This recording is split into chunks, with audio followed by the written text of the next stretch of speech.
YouTube!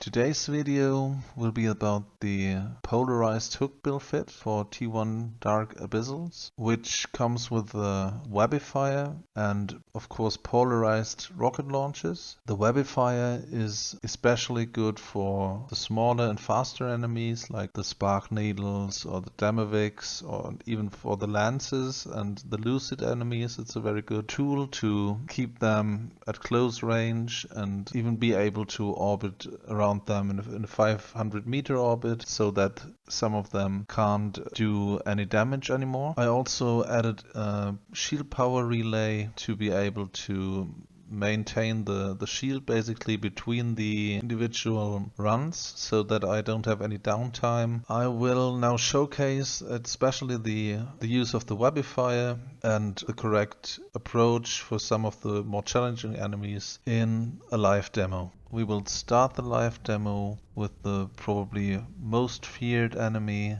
the striking Kikimora. We can circle around it in a 500 meter orbit. Just keep the Webifier running, use the precision script, and in the best case the Nova rockets, the Nova Rage rockets.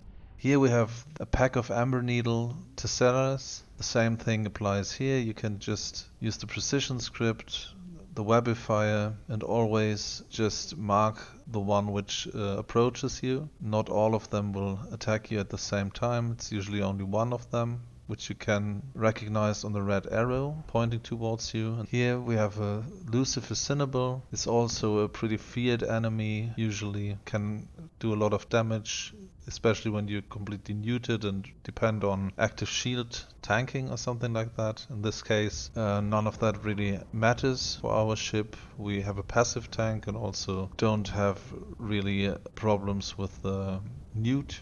The Devoted Knight is, you can also approach it from a distance and use the the range script, but in this case I will showcase how to approach it at a close range. Therefore you just orbit it in a 500 meter orbit, turn everything off basically, and just keep the Webifier running as long as it's possible until it also loses its power because of the neut, which is coming from the Devoted Knight, the neutralization. But as long as you can maintain an angular speed of around 4 to 5, the Devoted Knight will not hit you and you have an easy time orbiting it even without the Afterburner.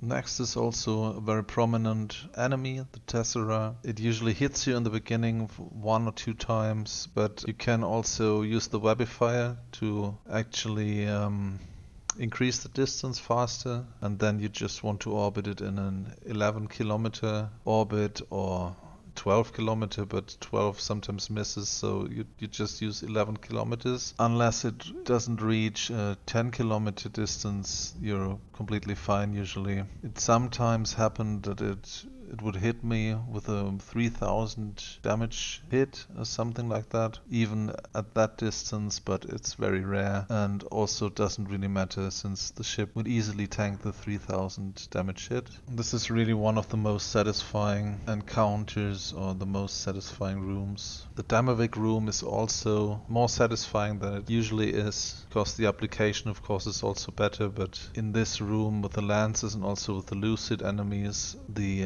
Webifier really shines. The last 2 rooms are rooms where I'm not really sure if you should use the close range approach. I myself decided to stay at range in this case, so therefore you use the range script of course and try to orbit the pacifiers at a 20 kilometer range. Also with the precision missiles, of course. Probably works better if you also just straight up attack them and try to orbit them in a 500 meter orbit. Same thing is true for the Devoted Hunter room, since they actually can be killed quite fast, even with precision rockets. It doesn't really matter and you probably don't want to risk dying to them, but it looks like it's actually also working pretty fine. I would just try it with the ranged approach first, and then when you're used to the ship, used to the room, then you can also try to make it work with the close orbit. Yeah, that's all I wanted to show for the Polarized Hookbill fit. Thanks for watching. See you next time.